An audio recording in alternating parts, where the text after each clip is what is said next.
Okay. Okay, so today is class three, and the second class on triptychs, and the second triptych that we're going to be looking at in depth. So we're going to follow the same form as we did last time, and the form would be I'm going to um, stream of consciousness, uh, um, deal with deal with Bosch and this painting. Then I'm going to show you some pictures, and I don't want to continue that past 8 o'clock or near eight, Right. because I want you to have enough time to respond and connect. And and if something occurs to you, please chime in during the first hour. Uh, that would be great. But there's a lot of stuff to cover. And so I don't know if I should do it in between or at the end. And then I have a question for you at 8 o'clock, which is important about one, one class that's coming up. And I actually have a surprise for you, which is very appealing to me personally, extremely appealing, and I hope it will be to you. Um, okay, so this is Hieronymus Bosch, Bosch, The Garden of Earthly Delights. This painting is located in Spain at the Prado Museum in Spain. And uh, after you study art for a while, whether you're a painter or art lover or art historian or art appreciator, you end up with like top 10 list, a top 10 list. So we're not fooling around here. This is a top 10 painter, top 10 painting, and the previous painting also top 10, and the next week also top 10. So that's how terrific it is. So the Garden of Earthly Delights is um, pretty obviously a sweeping masterpiece. It is a wild, buzzed out vision, but also extremely organized. So it's full of mayhem and irrationality, but great organization. And that's very hard to do. Um, one wonders if there were studies done for the design or composition of this painting. I wonder about that. On the other hand, it has a combustible, improvisatory quality of being made up at the moment, being free associated in the manner that I'm doing right now. Okay. Um, it would be incredible to imagine the construction of this painting, um, not only in terms of the architecture, but if it was worked left, middle, right, one at a time, or all together. Um, was Bosch dropping acid when he did this painting? This is a question I get every single time I talk about this. Was he on a trip? Now, this is hard to know. And when I first heard this question, I thought it was ridiculous. How could someone ask a question like this? But little by little, the more I think about it, there's something there. And recently, I came across an interesting piece of information. It's possible that he might have been on some kind of hallucinatory trip. But then the question would be how he would do the painting. It's one thing to be on hallucinations, but it's another thing to do this painting because this painting is very organized, very um, specific. Um, it's too well done. It's too articulated to be done on a trip. Um, but nevertheless, all hunches are off. Recently, I came across a very interesting article about um, bread, bread, rye bread. And some of you are going to guess what I'm about to say, but this is pretty crazy. But it turns out that rye bread, especially in 1480, um, when it rotted or fermented, um, produced something called ergot, ERGOT. And this was um, very bad if you got it, and also hallucinogenic. And it turns out this is amazing. And this has only recently been discovered.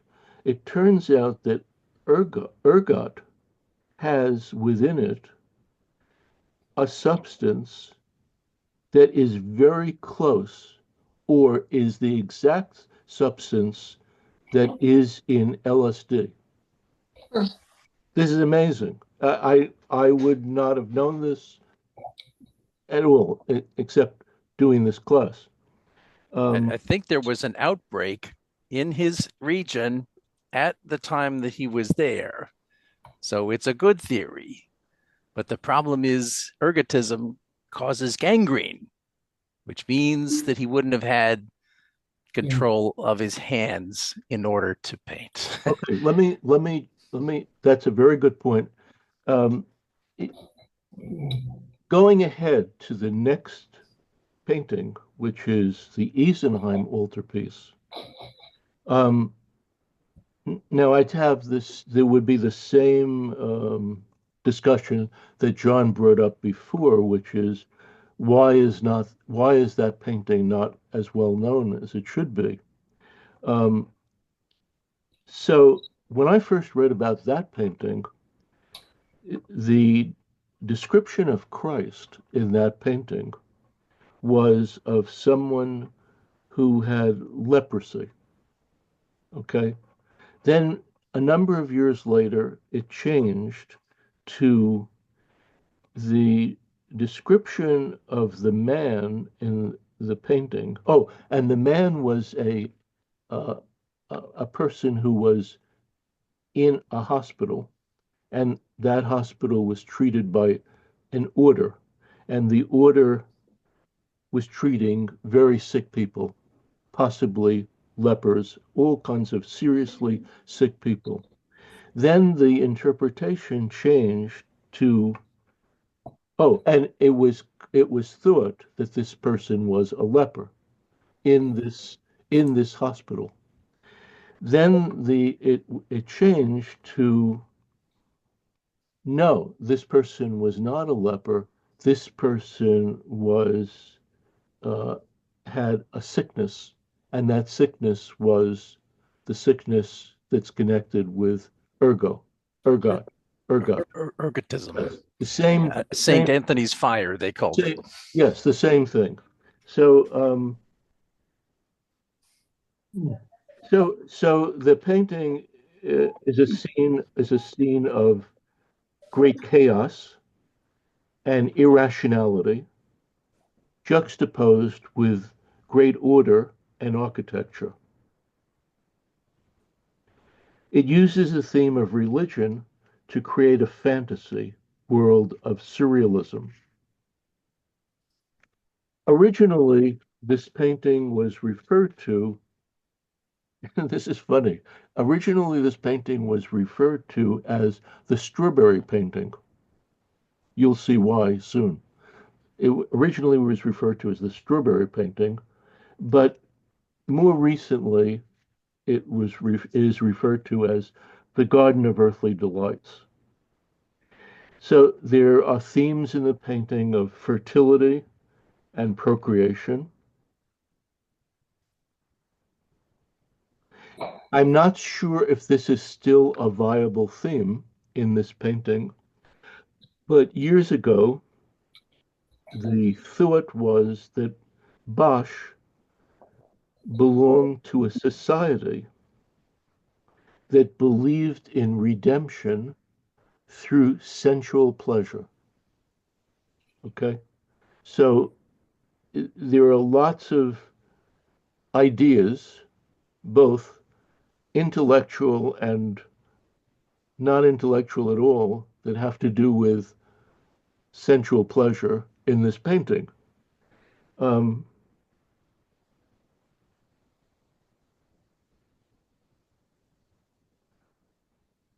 so the result of taking the rye bread that's diseased has to do with hallucinations.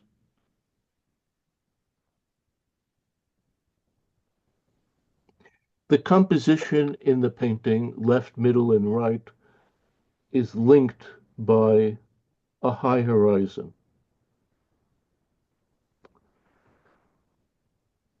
Um, the first time I saw this painting, I was living in Rome, and we had the good fortune of living there for 2.5 years. And part of the fellowship I had to study at the American Academy in Rome was we were given a certain amount of money to travel, to see art, or just to travel. And one of the trips we took was to Madrid.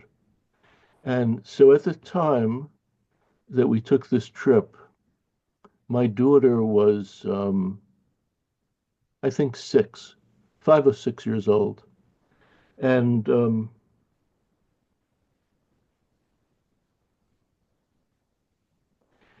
so the painting was set up in a somewhat different way than it is now. You'll see from the slides that now the painting is on a pedestal, a pedestal, and you see it that way, and you can walk around it or slightly walk around it, and you view it from the front on this pedestal, and it's recessed a bit. So when I saw the painting, it was hung on a wall, and the left and right panels are tipped slightly, and you can stand in front of the painting on the wall. So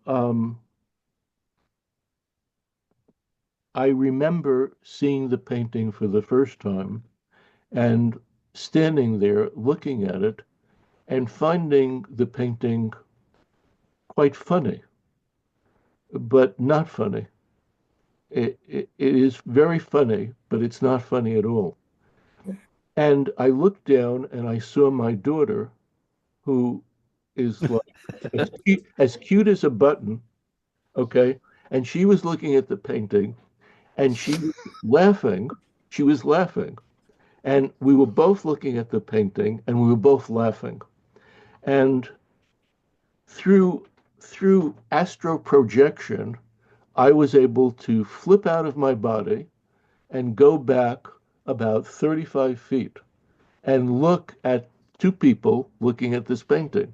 One, a grown adult, two, a very smart, cute as a button child. And both these people, as I looked at them, were laughing, and it's a funny kind of sight, very funny sight to see. And it really stays with me.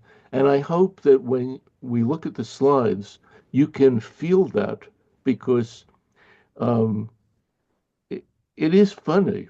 It really is funny, but it really isn't funny. Um, there's something I read about this, which is a quote from a art historian named Gombrich, Gombrich.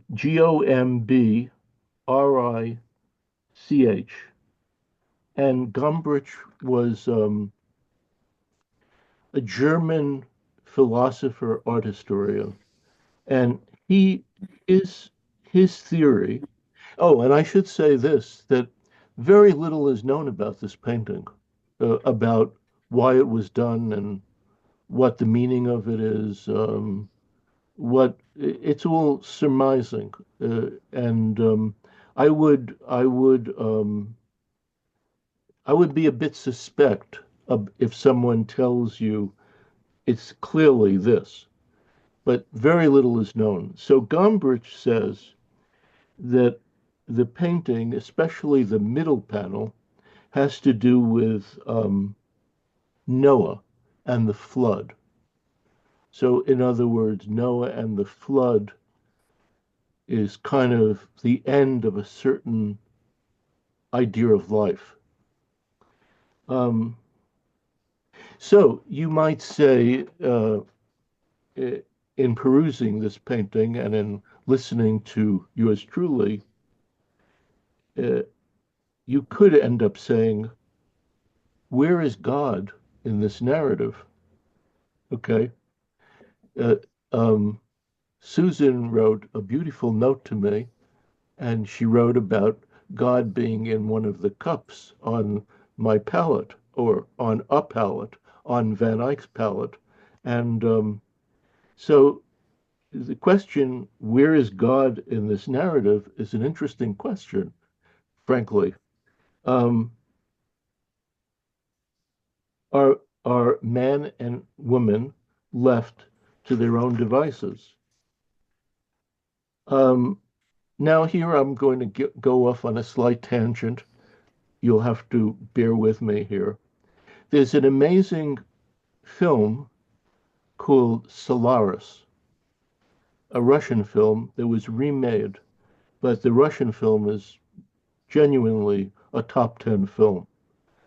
So uh, I saw the film, I've seen the film a few times, 5 times, let's say, and I ended up reading the book that the Russian film is from. And the book is called Solaris, and it's by a Polish writer named Lem, Lem, Stanislav Lem. And Stanislav Lem has a, writes science fiction, but it's really not science fiction. It's something else. And he has a kind of Polish acerbic quality. Okay. And so at one point in the book, which is really not about this subject, he stops and he has an aside. And his aside is about God and the existence of God. And something about what he says made me think of my question, where is God in this narrative? And and so I have to tell you this. This is what Lem says. So Lem says, God invented the world. He's like the watchmaker. He invented the world.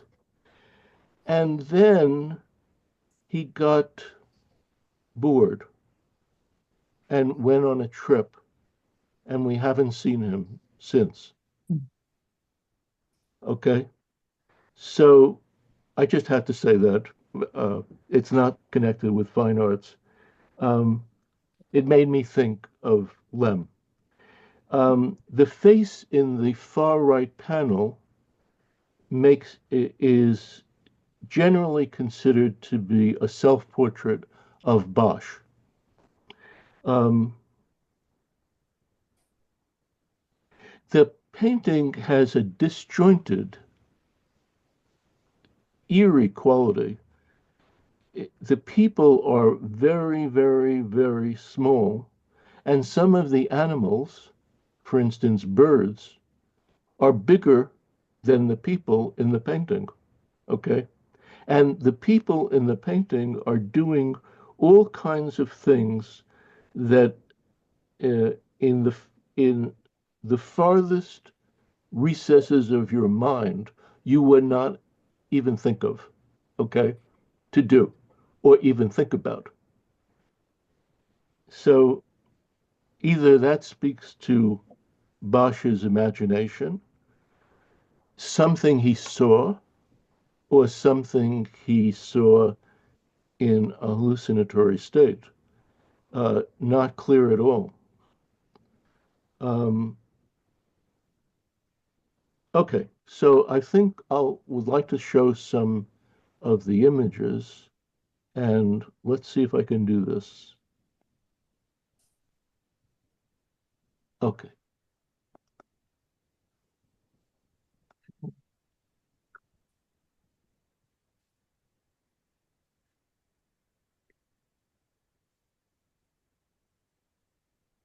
so here is the painting, and I can't remember now what were the dimensions that I gave you, but I'm going to say this painting is maybe almost 8 feet high, maybe 7.5, almost 8 feet high. And I'm going to guess about Simon, it's 81 inches by 152 81 inches. Okay. by Okay. 150 by 152. Okay. So I'm going to say that this painting is, well, this isn't a good thing to say. If you know the painting that is my triptych, it's a little bit higher than my triptych in the frame and a little bit wider, but in the same ballpark. Um, okay, so the left panel deals with the Garden of Eden. The the middle panel, which I would say is like a square, like 81 by 81, that deals with the Garden of Earthly Delights, and the right panel is hell. These panels are made to fold, and you'll soon see the way they fold and what they fold to. So the frame in between, I think, is a little wider than this, and you'll see what it when it folds to soon enough. So this shows the painting about to be folded, or in many instances, it has to be shown this way so that you see what's behind the left panel, what's behind the right panel. And I think when I saw it the first time, a guard came out and folded this painting and then unfolded it. I can't say for sure, but I sort of remember that. Okay, so here we go. And now this painting is now on a pedestal, and it's set back by the width of this pedestal. So in other words, it doesn't have a rope in front of it. It's just the distance of the pedestal. And in some way it's better because you can see it in a you could get up closer. So here's an image of a woman looking at the painting so you can get a sense of how big this is. This woman, I believe these are royalty in Spain. This might be the Queen of Spain uh, looking at this painting. And you could see the distance from the painting to where she is. But if you want to see this painting up close and you stood where this woman is, you really get a great view of it. Especially you could see the bottom part. Um, so this man, I believe, is the present king of Spain. and you see him pointing at something that he sees in this.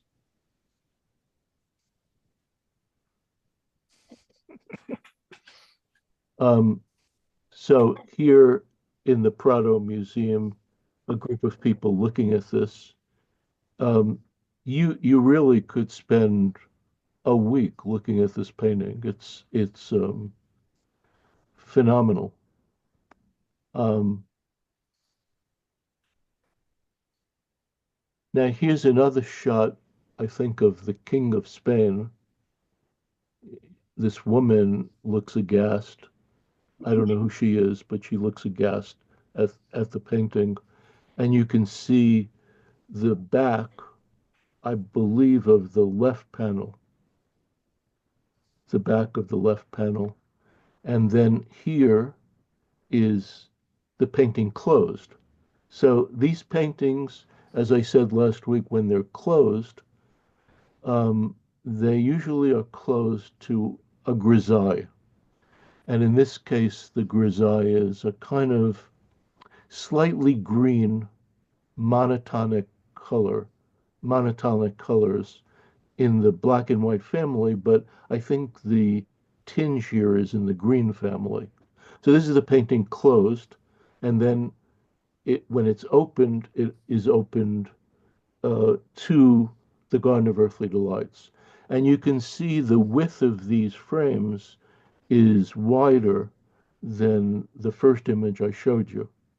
So when this painting is constructed, it's constructed so that it closes to another image. It is not an accident. It's constructed this way. Um, so then I have details of going from the left through to the right. So this is the panel that has to do with the Garden of Eden.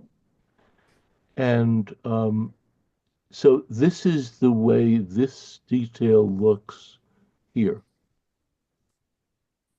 So if you look on the left, look here, you see this detail. And uh, this is almost dystopian painting with dystopian pieces of architecture in it. This thing in the middle, I have no idea what that is. And all these animals and creatures and you can see the horizon that links the left and middle, not necessarily the right, but definitely the left and the middle. And so this is the um, middle panel. And again, you have more of these architectural strange objects towards the top. Uh, an amount of detail that's like crawling, um, um, crawling. Um, okay.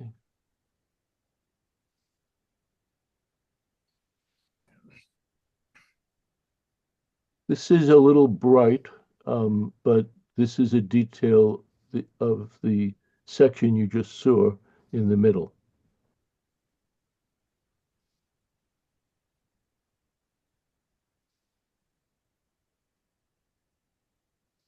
And another detail from the middle panel. Um, so getting back to what I said before, was all of these different incidental features improvised? Uh, does it follow some architectural program? Um, how did this how did the sequence of this painting work out? Um, it's very hard to understand, bewildering actually. More details. Um, many details with strawberries. Now they look like strawberries, but maybe they're not. So in this one, very small one here, very large one here. Here, the strawberry is kind of as about as big as this person. Then this other object here, have no idea what that is. Um, so now, The flower. a flower, yeah, could be, could be. Uh, um, the these figures, are they from models or are they from Bosch's imagination? Are they painted from his mind?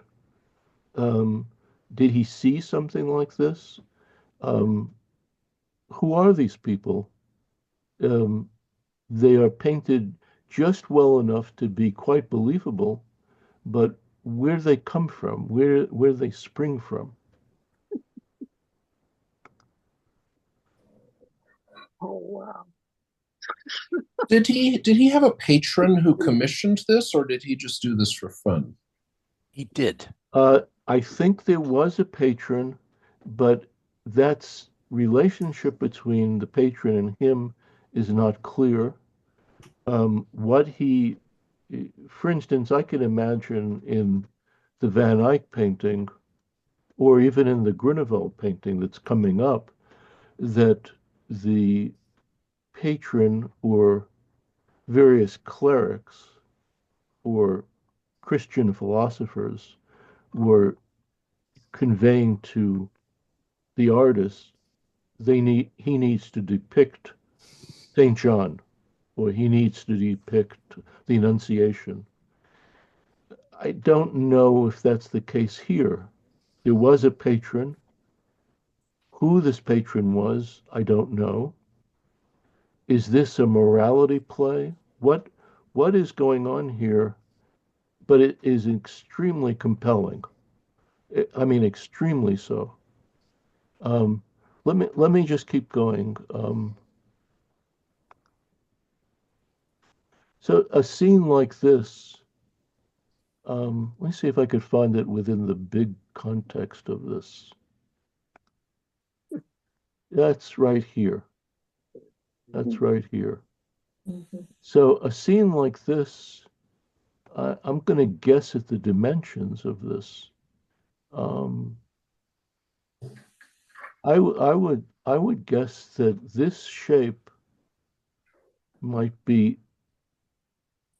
8 or 9 inches high Yeah. in this ellipse format. The people probably are 3 or 4 inches high. The animals 2 inches maybe. Um, this is really something. Um, and the birds, repetition of birds all over the place. Strawberries, Mhm. multitudes of strawberries. Um, now, maybe Belgian strawberries were a little different then than they are today. Okay. Um, okay. So another detail.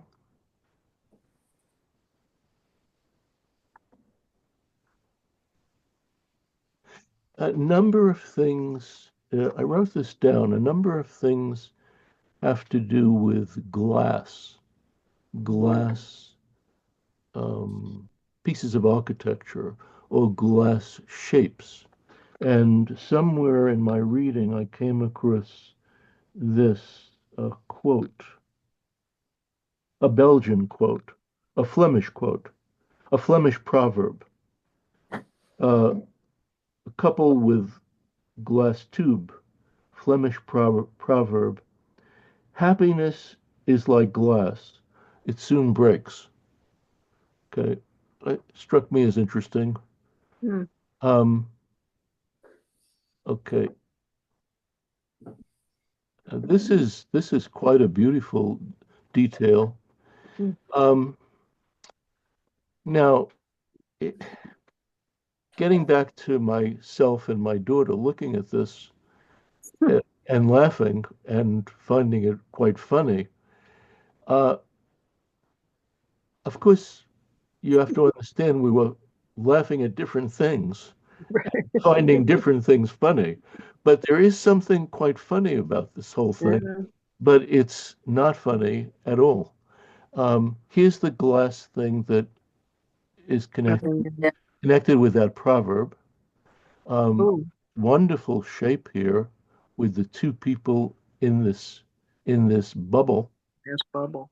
Um, and this highly unusual fiction here, the man here with the strawberry, uh, the bird feeding the man another strawberry, two strawberries on her head.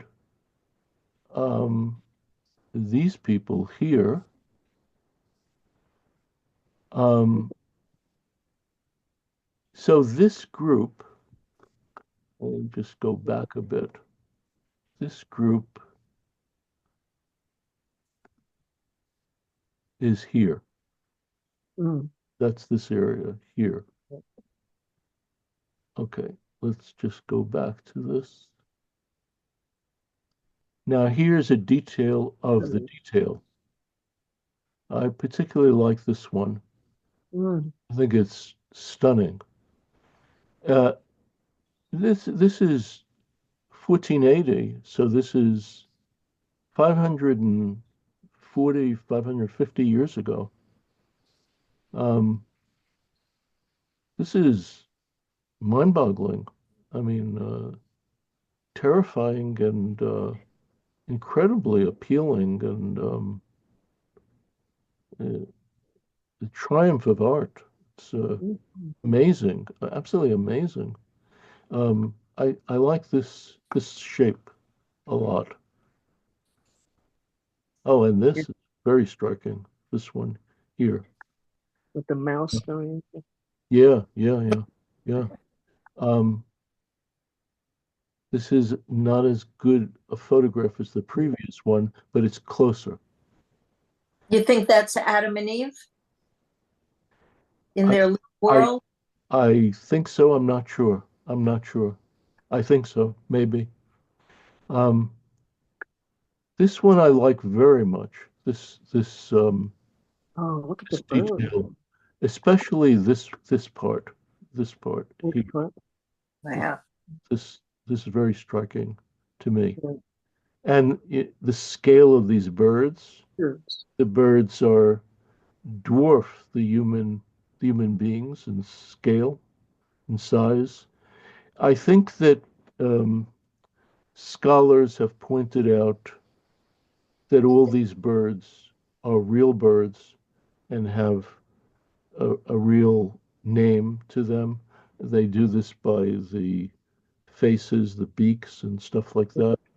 Um, and hidden in this area are these people here, Yeah, um, and this strange movement with the hands, this whole thing here.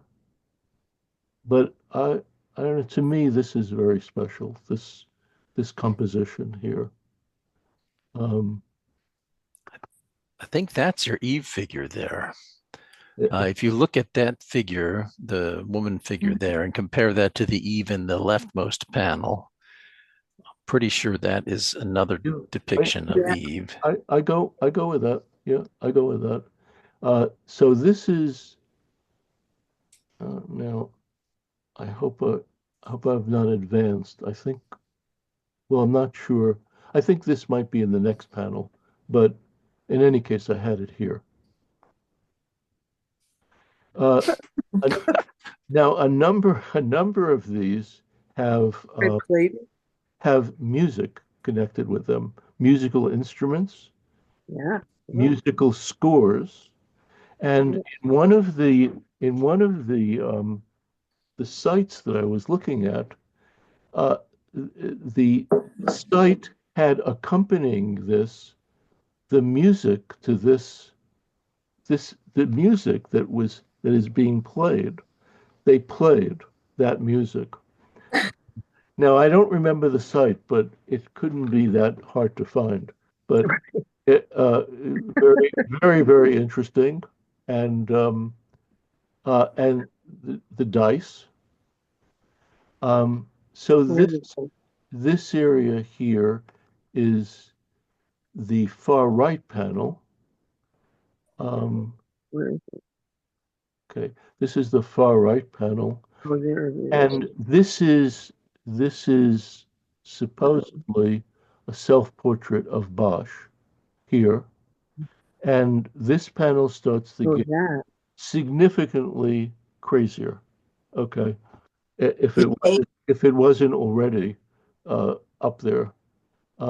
So here's some details of this part.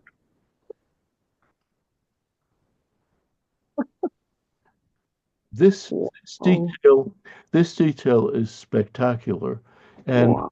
I have a um, very very good book on Bosch, and this picture right here is the cover of the book. Mm, It's the book is by a art historian named Larry Silver. Um, let's see if I could find it. Ah,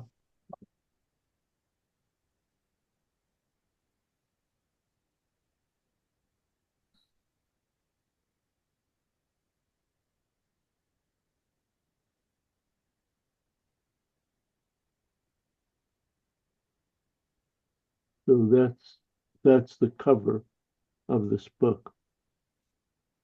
Um,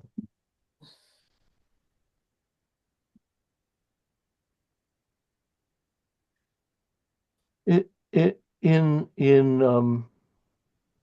in this panel, there are a number of sculptural things going on with things inside the sculpture, like inside an egg or inside a shape or It's very, inside an ear. here, yeah. very surreal. Very surreal and Oh, my goodness. totally unexpected from this period of time. So I could not find even better details, which would be like, for instance, a detail of this section Yeah. or a detail of this part or what's going on here. These details exist, but it would have taken me forever to do this. As it was, it took a while. Um, so this is a nice detail. Um, Yeah. Oh, that's great. but this is a tour de force of creativity. Dance. Absolutely tour de force. Um,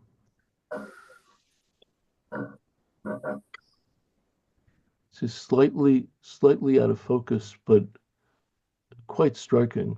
Let me see if I could do something that would make this more in focus. This is maybe a little better. Mm. Oh, there's a fire over here. I should say also that this painting, like the Van Eyck painting and like the Grunewald, and actually myself, my own painting, is painted on a wood panel. Uh-huh. And the the wood panels um, have more connection with draftsmanship, a certain kind of draftsmanship. And in any case, it's painted on a wood panel. The wood panel is covered with gesso, primed with a lot of gesso, smoothed out, and it becomes like a very ivory kind of surface, very smooth and ivory-like. This is another detail. Yeah. And There's birds flying out of the oh, yes, birds flying out. Yeah, yeah, yeah. He's very big on the rear. Yes, Yes. yes. Very, it means something to him. Very personally committed to this. Um,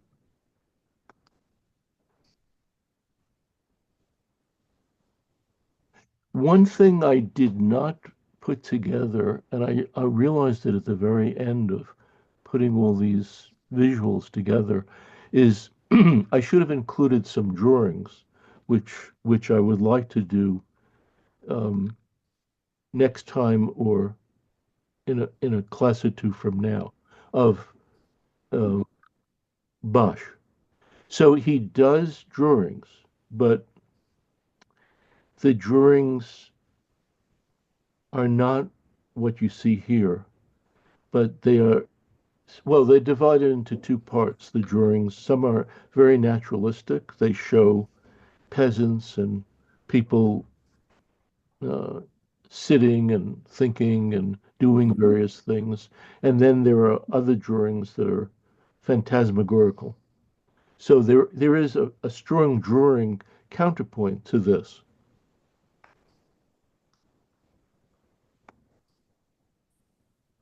Mm, Um, in this scene, this character is very strong. The two musical instruments, mhm. which are bigger than the people, Yeah, much bigger than them, twice the size or more. Um, Here's the scene you were looking at before with the right. music, and this scene is fascinating, which might have to do with a kind of blasphemy that's taking place. Um, you really have to look at this a long period of time to get things to pop out and to um, uh, secure themselves in your head. Um, okay.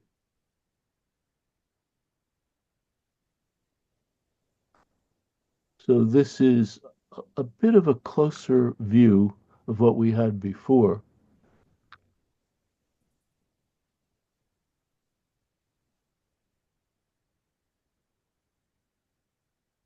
It's almost like the seven deadly sins in one scene. Yeah, 7,000 deadly sins. um, a lot of things connected with eating, food, And um, people, and then what happens after you eat the food, going going in the other direction. um, um, I don't know. Would you consider this funny? I mean, I'm not sure. But anyway, my daughter thought it was funny. Um, um, 5-year-old, 6-year-old thought it was funny. It's quite something. So you have to wonder, is it, well, it is funny to us, but from the painter's point of view, was he condemning Exactly. or was he enjoying uh, the slice of life put before us? You know, which is it? Was he, Yes, was he, yes, I understand what did you're he saying. have a point of view? What I understand what you're saying. If I could translate it, was he enjoying it or decrying it? Yeah, exactly. Yes, yes, and that's wonderful question. That's absolutely wonderful question. And are we enjoying it or decrying it? Do you have a coin? We could flip a coin. Oh, I don't know. I really don't know. Uh, enjoying, I would say enjoying. I would say extolling clearly the sensuality of life. Um, but I don't know. I wouldn't say with clarity that I knew. It's cool. Um, oh, I'm sorry. Line. This is a very striking detail, especially with the fires above. Yeah, the Hmm. fire. That was one of my favorite details. It looks like a late Goya to me when he was ruminating on war. Just this Yeah, yeah. I seeming very, conflagration going on in the upper third. yeah, yeah, It very looks well said. very Goya-ish to me. Very, very well said. I like that. I think you're right. Um, I I wish I had a detail of this section. I can't quite read it, but this section, uh, obviously a plate with a human being on it and various kinds of insects um, devouring this person. Um, this inner core of this shape. Hmm. Um, It's like an egg, kind of. Mm-hmm. yes, but if Yeah. you counted up the number of people in here, you'd have these, which are kind of bigger. These are smaller. These are tiny. This group here, tiny, and maybe these.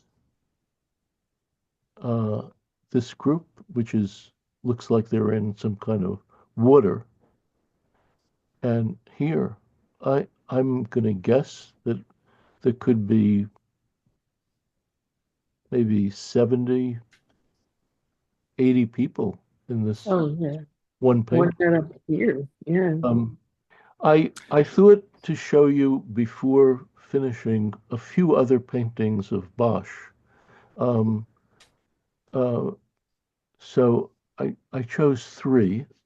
Um,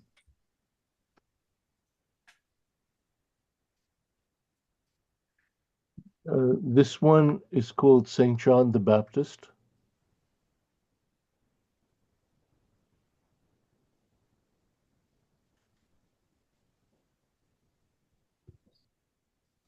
It's a little weird too.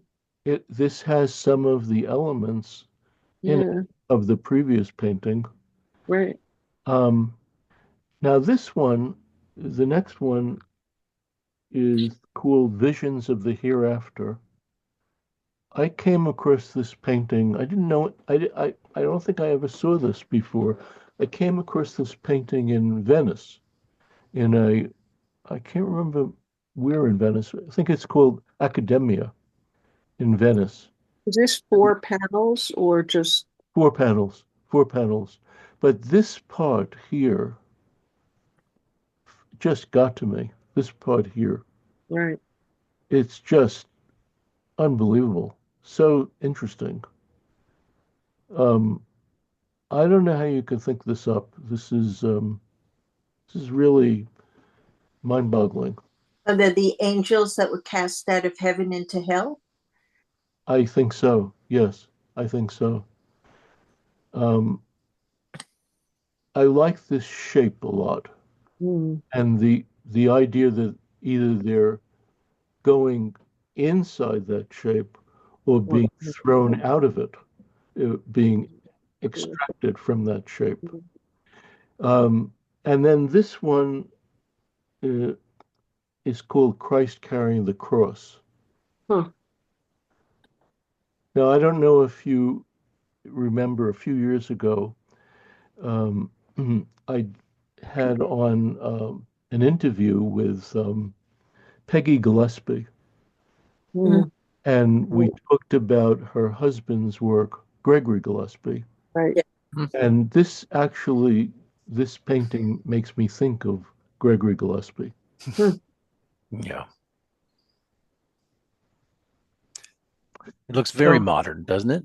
yeah, very, very. When you say that, when I looked at the close up of last week, I'm talking about Van Eyck of Adam. He looked so modern, and it reminded me of Gillespie. Of what the way he looked. Yeah, Yeah, yeah, yeah, yeah. But these faces are all so, almost all so distorted in a way. But these faces seem, if you can say this, closer to particular people than the people in um, The Garden of Earthly Delights. Yeah. There's lots more detail, yeah. Yeah, I think there are also caricatures of people, but they seem closer. Mhm. So it, does someone have a question now? I'd like to go back to the screen so I could see all of you. Someone have Um, a question about these pictures, so I could go back to the picture. so have we left the realm of triptychs now? No, No. no, no. We're not. We may never leave that realm. We may never. Um, can you identify again the different parts of this work? Well, you must have come in a little bit later, but Oh, sorry. no, that's all right.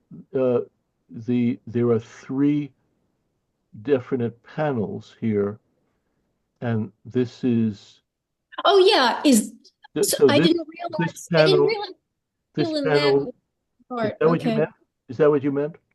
Yeah. Well, I thought we had moved on to a different piece of art by Bosch, but Yeah. No, apparently not.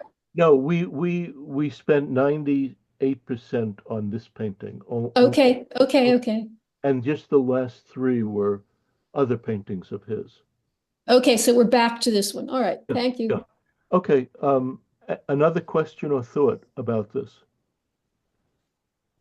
Um, Simon, is when you have been reading about Bosch, has anyone talked about the Black Death, the effect of the first time it went through Europe and killed between 75 and 200 million people? And a lot of people think that it really affected how human beings, and especially very thoughtful artists, thought about the human body, thought about where God was. And I just wonder, and that it may have even changed the way human imagination worked. I don't have a, that's a terrific point here. Absolutely terrific. I, I'm, I'm a student of this in terms of really how it feels to me, how it looks. I did a little research, not a lot. I did a little research on to try to get some semblance of what other people thought about this. But in all of the research, I never encountered what you're talking about, which is a okay. very good question, a very good question. And that segues me to something I want to mention. So I'm going to stop the share, and I want to just mention something that's coming up. And I also want to mention the schedule. So, so once before, I was able to interview someone because I thought it would be exceptional. Right. And this woman really was exceptional. And she was married to an artist that I like very much, whose name is Gregory Gillespie. And the interview I thought went very, very well. It was full of information and heart and a lot of things. So um, I mentioned to you that um, I had met a number of years ago um, a woman who wrote a book on triptychs. Her name is, um,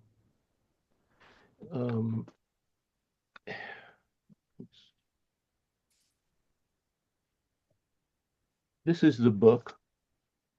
I showed it to you, I think, last time. This book. I showed Oh, it yes. last time. And her name is Lynn Jacobs. And Right. on a dare, I wrote to her and asked her if she would like to be a guest for this class. And Oh, I gave her a few dates, and she said that she thought it would be fun and very interesting. And I said that basically I had a few questions for her, but I'm sure that everyone here has questions.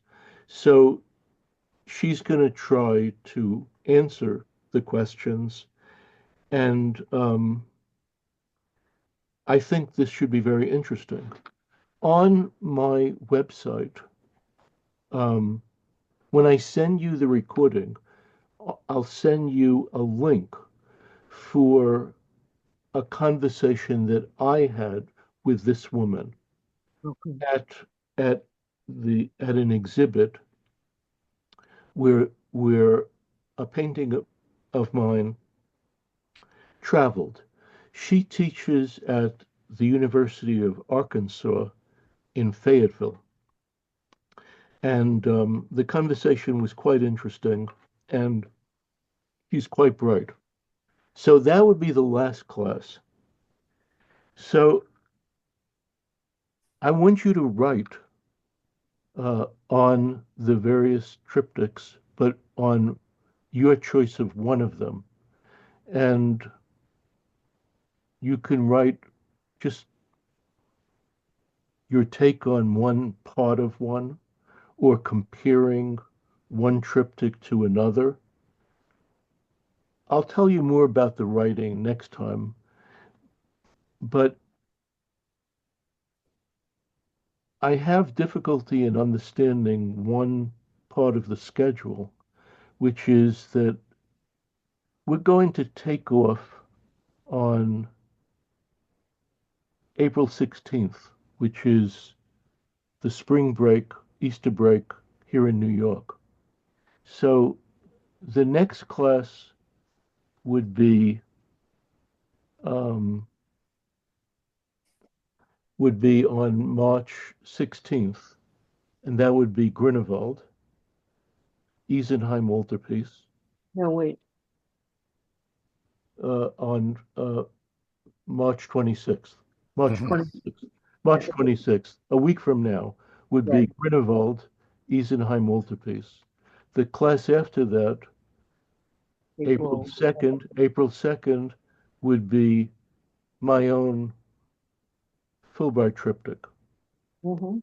Then this class on April 9th, I have a question mark. Okay. Then on April 17th, I'll give Six, I'll give you more specific six, information, but on April 16. April 23rd, April 23rd, um, you'll bring in some writing for April 23rd. And that writing would either be on one of the triptychs, you'll have a picture, or comparing an image from one with an image from another, or two images from one triptych, just something that you've been wondering about, or something that you would like to speak about. So the last class is April 30th, and that's the class where Lynn Jacobs and I and all of you will interact and converse. So the question I have is about April 6th. So I could do another subject entirely on April 6th, Right. or what I would like to do, my instinct would be to continue with this triptych idea. Yes. So And I'm April, I'm open to your April 9th, I'm open to your input on this. April 6th is or is not it April 9th? Wednesday. Yeah. On on April 9th. Yeah, Uh-huh. 9th. April 9th. Okay. Sorry, I'm getting the numbers mixed up. April Right. 9th. Yeah. So in other words, I have in the course of since I started the class, I found 10 more triptychs that are interesting to look at, not in the depth that I'm doing with each one of these, but it's interesting for you to see. I also would like to show you the drawings of Bosch, and I'd also like to speak a little bit about some of the paintings of Van Eyck that you saw last time. And it may be that some of you would have written by then. Some of you write very quickly, and you don't mind being the first or second one to write. So we could do that. Um, I just wonder if one class would be enough for another idea. And this seems really juicy and compact. So my instinct would be to stay with this. This is such a big idea that it's really it, it's super interesting. As I said earlier, some of you I see for the first time, like Kim here, I see for the first time. What I said in the introduction was these triptychs seem like the painting version of a novel, or not just a novel, a 700 page novel, like a all-encompassing point of view. Even as crazy as the Bosch painting is, it strikes me as being a novel or a symphony. So, do you have a thought about this? Anyone want to contribute a thought of whether my instinct makes sense or you'd like to go on to I something else? I wonder, how do you mean to use the writing pieces, Simon? And do we have enough time in that one class to do it? Well, that would speak to doing it in one, maybe in a half class. But John, the writing would be limited to 4 or 5 minutes. That's all per person. Right, And right, right. Gotcha. the best classes that I've had, the emphasis that the writing is very austere, Mhm. very pared down, not anything extra. Some people have written poems for their contribution. Some people have written like um, little short stories. So it's really something personal, and um, but So if It's a response to a specific painting and idea. just a few lines, and the objective is to review them in one class, Yes, Mhm. then yes. I wonder if we might not want to take the remaining class and explore a few questions with, 20 or 30 minutes each. And one that I rather like is the Van Gogh triple a triptych? Remember the three that you Oh yeah, showed us? yeah, yeah, yeah, yeah, See, that one is the yeah. one that seems to really um, pose the biggest challenge as to whether or not it's a triptych. Well. And I'm sure there are other questions No, no, folks have. no. Lots of questions, but just to speak to that one, this is one of the ones that in the very first class at the very end, I showed you about Mhm. 6 or 7 or 8 ones that we weren't going to concentrate on, but that are very compelling. Now, I thought to mix it up, not just use older examples, use newer ones. Yeah. It, I would not have thought of that example at all.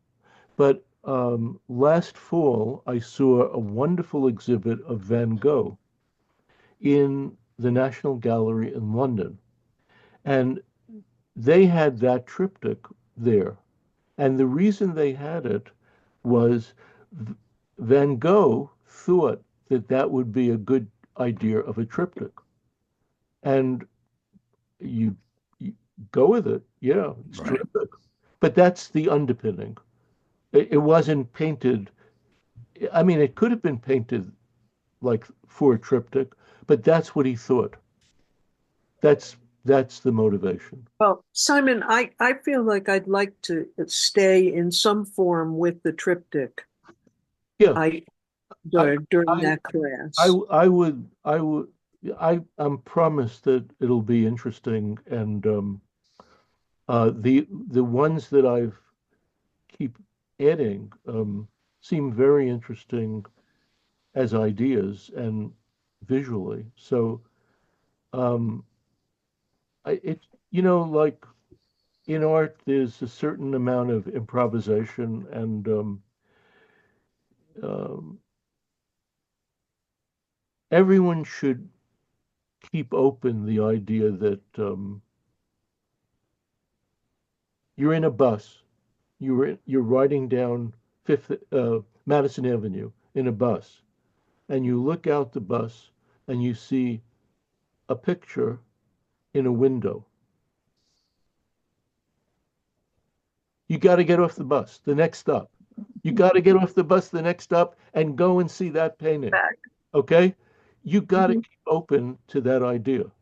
Mhm. And a very great art historian,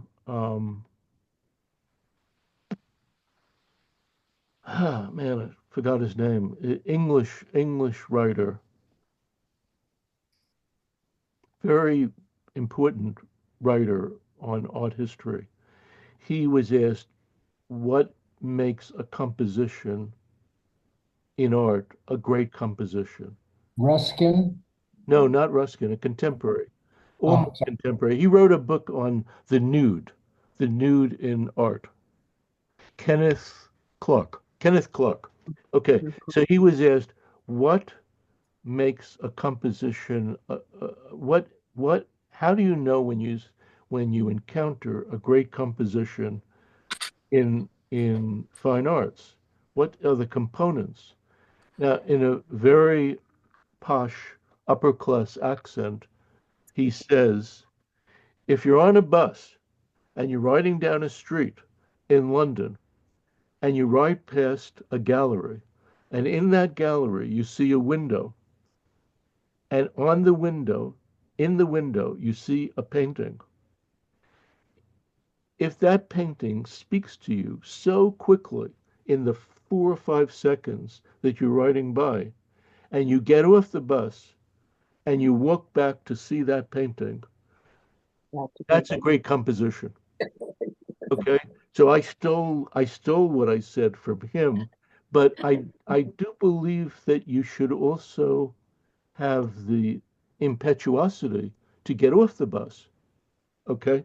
Not just to see that it's really good, but to get off the bus. So as this has been developing, it struck me with Lynn Jacobs coming for one class, which is really exceptional. Oh, and this is further exceptional.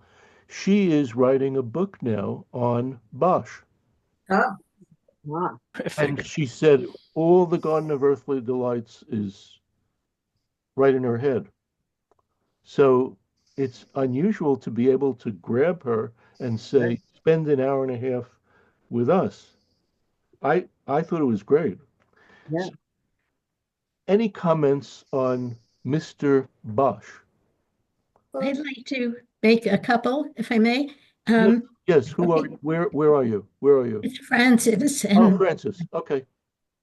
uh, in the central piece, or I should start with the hell scene, is better to say. There's several depictions of animals eating people, but there's a mussel eating a person in the central piece. And I felt like, what is that doing there? Why is that in the delights part rather than in the hell part where the other eating the person is? So that's one question. A second question is what the church thought of this picture when he did it. And my third is a comment in the same room at the Met with the Van Eyck. There's a Bosch painting of the Magi coming to see the Christ child. And in the front center of it, there's a dog looking on. And dog can be venality in paintings, and it can be loyalty, but it's usually loyalty when the dog is touching the person, or in a sculpture where the dog is at the person's feet, nestled there. But so the way it's sitting there in the front and center, and knowing it was Bosch, that affected me, really made me wonder, is this sort of a common, a strange commentary on it? Okay. But last point though, he could have hallucinated and remembered it when he wasn't Yes, in that's order that's to paint it. So I felt That's Just possible. back to that comment. Yeah. I Right. originally, when I was asked those questions, that's what I thought, that he could have been under, uh, he, but I don't think he could have painted it while he was hallucinating. That's my Hey, instinct. But about your question, that makes me think that for Lynn Jacobs, you should compile a question, one question, not four, one. Okay. Now, the only one I know the answer to, or I don't know the answer to, but I can guess at, is the shell and eating the people with the shell.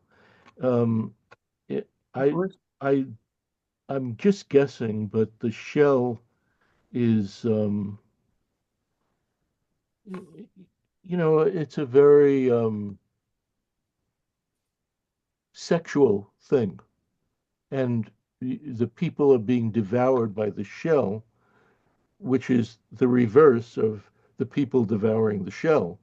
And it's probably his crazy comment on gluttony, or over Lust. lust, everything. Um, but I would not say for sure that I know what I'm talking about. That makes it even more interesting, okay? Because you should feel a question mark when you read about this man. And I personally, I think you should feel a question mark when you read about art, because um, art historians like to button everything up, cross the T's, dot the I's, and so forth. But the beauty of Bosch is that he's not a scholar, he's not a philosopher. This is different. This is not about writing a term paper. He's not writing about lust, or he, this is visual, and it's about intuitions and doubts and uncertainties. It's art. It's not writing. It's something else. I mean, writing is art too, but it's not it's not being a scholar. It's something else. Um, Another I que- have a I another have a question. point to make. Yeah. Oh, go ahead. Well, I was going to say in 1480, that was the beginning of the Spanish Inquisition, right? I So think I don't know if this is some kind of he may have, of course, that was, I guess, in September or something, but he may have seen that kind of stuff coming, and maybe this is his little uh, answer to maintaining Catholic orthodoxy and a bunch of stuff. I don't know. Just seems like you it seems like a guy that's fighting back. you could be right, but my instinct is this goes well beyond the Inquisition. This goes. Yeah. Well, Yeah. Another question. Yeah, Jackie. This reminds me, uh, in one of the tiny details that you showed us, there was a woman in a nun's habit who Yes, was not being treated very well. yes, And I yes, think that's probably indicative of social commentary. Like maybe he thought she deserved that kind of treatment. That's just a guess. yes. That part is clearly uh, anti-clerical. So there was maybe, also maybe there may, excuse me, maybe then a lot of this stems from disgust at the church. Uh, I would tend to agree with you, but I have a, I don't know, I'm guessing, I would, but the Inquisition would probably have turned the stomachs of some decent people. possible. I would tend to agree with you, but have a good measure of doubt that you could not be right, that you Hey, could I be right. I think that nun is actually a pig.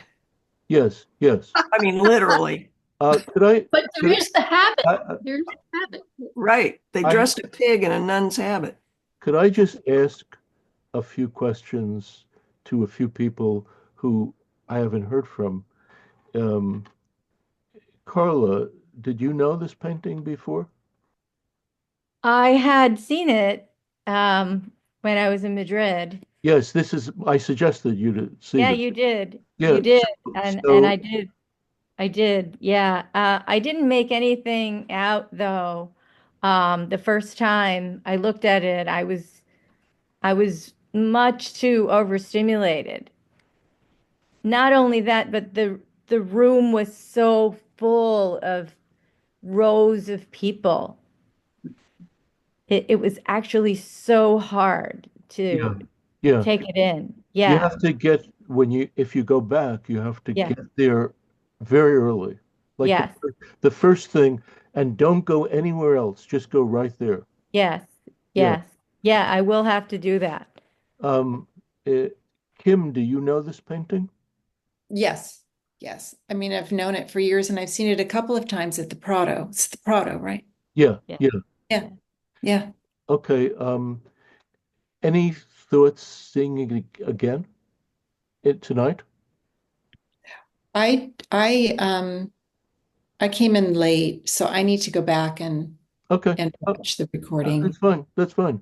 Yeah, I've been out of town and doing stuff, and so Yeah. I have to catch up with No, everything. I'm glad to see you. I'm glad to see you. Yeah. Yeah. I run from the point of view of analysis or psychology or therapy.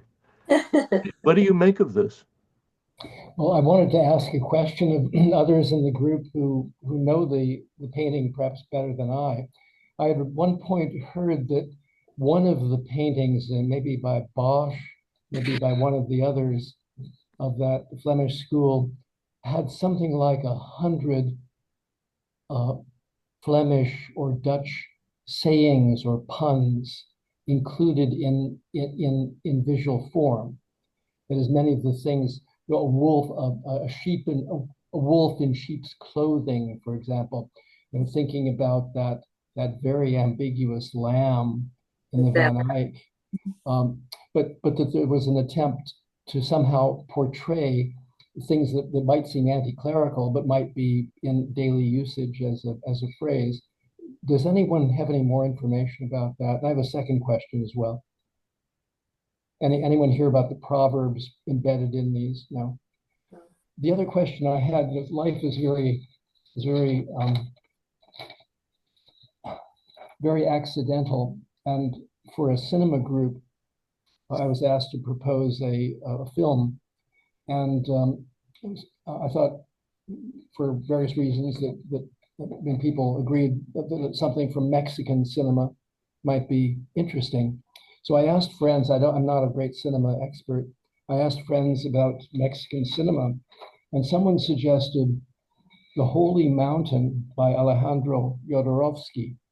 And I wonder if anyone in this group has seen that 2-hour 1973 film. I asked that for How a does it particular. relate to this painting? It is an absolute analog Oh, of the of oh, the of the Hieronymus Bosch. wow, wow.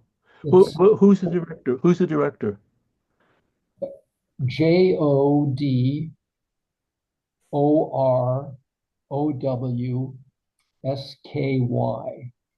Uh, Alejandro. Alejandro. Okay. Alejandro. It You is the just most it is the most fantastic film, but it's only a diptych. wow. First hour and second hour. You just reminded me of something. Some time ago, I came across a book which is called Leap, Leap. And this book is written by a very interesting American writer named Terry Tempest Williams. Terry Tempest Williams. And it's a meditation on the Garden of Earthly Delights.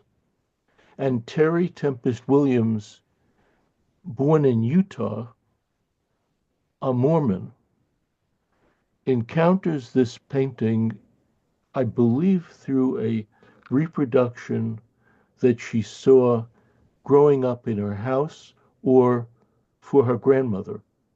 That's the first time she encounters this. I don't think Then she, in house. what? I don't think she saw it in a Mormon house. I wouldn't think that, but that's what she says. That's what she says.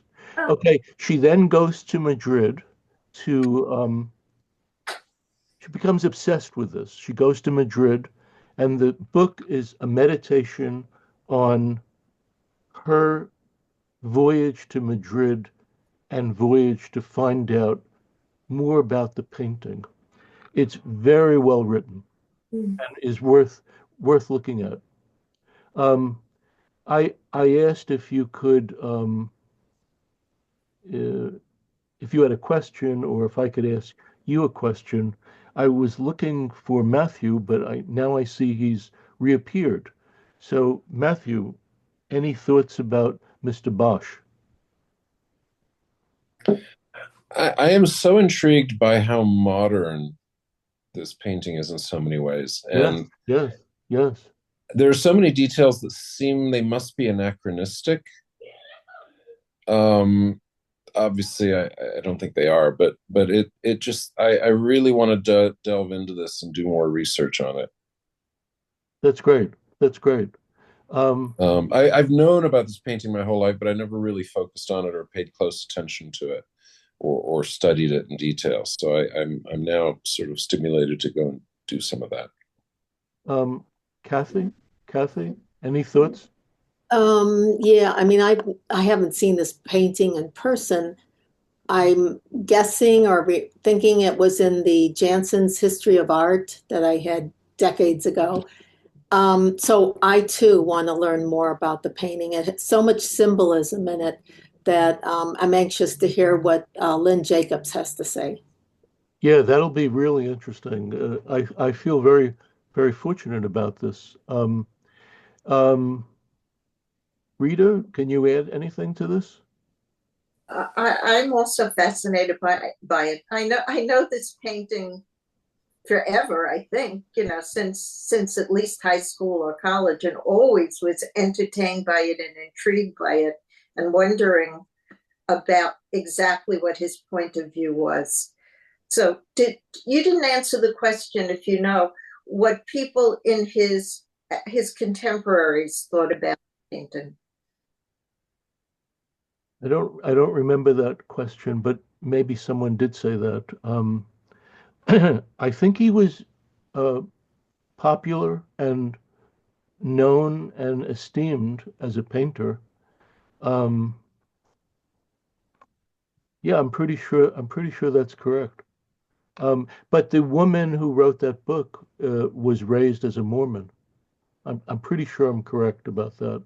And Yeah. there are some interesting passages in the book which I had outlined, and I might in that extra class I might read one or two of those. Um, um, what about Carol? Anything stand out to you? Like you have to put your the sound on. There we go. Yes. Well, I mean, the best thing about it is that I'm going to be in Madrid in May. I'm going to get to go to the Prado and see it. Well, that's terrific. That's Yeah. terrific. That is really terrific.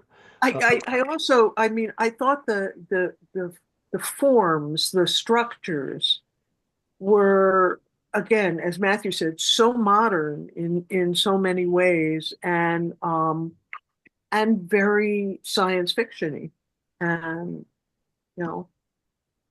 And all that from eating a rye sandwich. And I'm going to go back to the rye bread I used to eat as a kid. You know what? I'll have a bacon, lettuce, and tomato on rye, please. No. Pastrami on rye. Lucia? The best bad rye sandwich ever. Wait a minute, just one or two more. Lucia?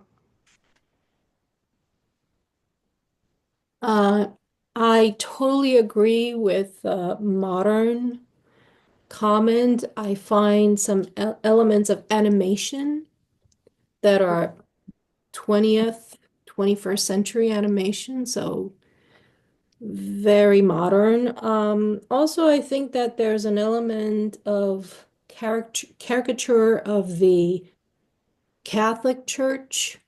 This is painted around 1500, and in 1517, Martin Luther had started the whole Protestant religion. So this was just a little bit before that, and the Netherlands under Spanish occupation, I think that they fought for, I don't know how many decades to become independent. So I think that there's a lot in there that I see that's anti-Catholic. There's so much packed into that painting. It's hard to find another example that brings like so much to fore in all kinds of different things. And it's and I don't think anybody will ever be able to figure out exactly what this man was trying to say in every little detail. It's just so complex and full of all kinds of ideology, maybe, imagination, artistic ability, imagery. I mean, you could go on and on. It's a fantastic painting. How about Kristen? You be the last one. I I was thinking a lot as we were looking at it, and wondering about whether or not there were any other people in that time painting anything like it, because it feels like There Rita actually, yeah, that's a good question.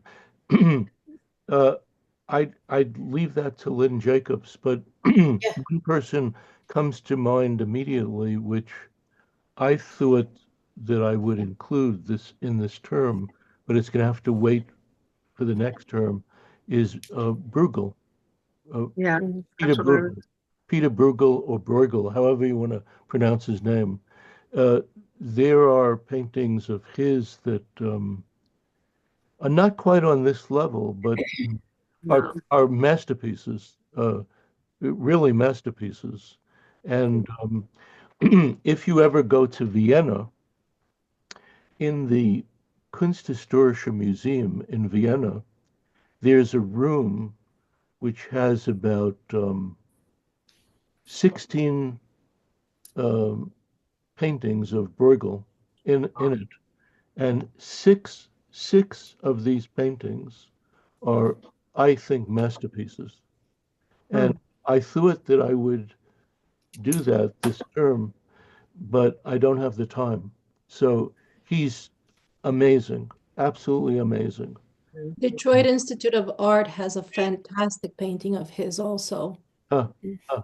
It's like a wedding, peasant wedding or something like that. It's really just a phenomenal masterpiece. I sat looking at it forever. Mm, mm. You know, a lot of this looks like, because somebody was asking if anyone else was painting like this, but a lot of it looks like illuminated manuscript type Yes, stuff. yes. All these kind of bizarre little curly cues and little pointy things that kind of reminds me of that a little Yeah, bit. it is, but it's like in the family, but on the another side of the family. It's the Well, back side of the thing. yeah, obviously, but I mean, in terms of similar, it's like, yes, the opposite of what the illuminated manuscripts would have been used for.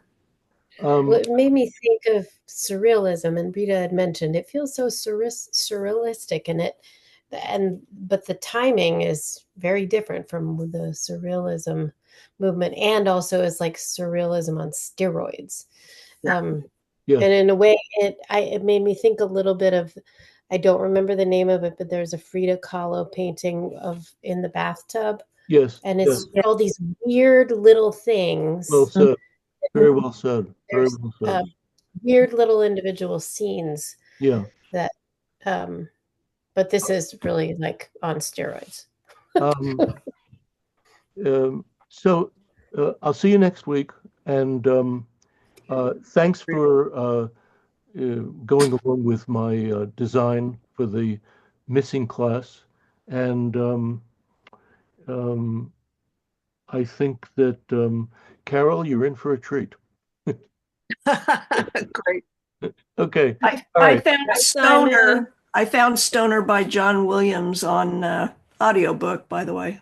Yeah, good, good. Hey, you're in for a treat too. Okay, bye. Okay, so I'll see you next Remember- week. I'll see you next week. Yes. Keep cool. Take care. Yep. Good night. Okay. Night. Okay. Thanks, Simon.